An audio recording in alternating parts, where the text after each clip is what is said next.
अस्सलाम वालेकुम फ्रेंड्स, मेरा नाम है साहिल और आप देख रहे हैं इस्लामिक नेम चैनल। फ्रेंड्स, आज हम बात करेंगे मलिक नाम के बारे में। मलिक नाम का मतलब होता है बादशाह।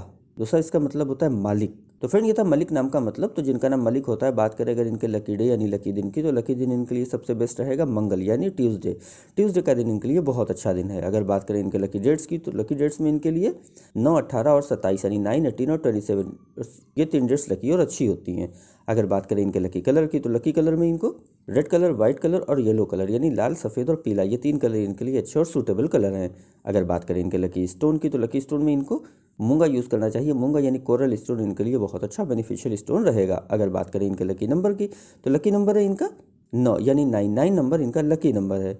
तो फ्रेंड, ये थी मलिक नाम की शॉर्ट डिटेल। अगर ये वीडियो आपको अच्छी लगी हो तो इसको लाइक करें, शेयर करें, हमारे चैनल को सब्सक्राइब करें। यहाँ पर ऐसे ही आपको आपके नाम के बारे में शॉर्ट में जानकारी देते हैं। अगर आप किसी और नाम के बारे में जानना चाहते हैं तो कमेंट बॉक्स में लिखिए। इसके अलावा अगर आप अपने नाम के बारे में डिटेल के साथ जानकारी लेना चाहते हैं तो इसके लिए इस वीडियो के डिस्क्रिप्शन में आपको एक लिंक मिलेगा, उस वीडियो को देखिए। वहाँ पर आपको जानकारी मिल जाएगी कि कैसे आप अपने बारे में और डिटेल के साथ जानकारी हासिल कर सकते हैं। तो जाइए उस वीडियो को चेक करिए। और आज की वीडियो में इतना ही फ्रेंड्स, मिलते हैं आपसे अगली वीडियो में। जब तक के लिए अल्लाह हाफिज़।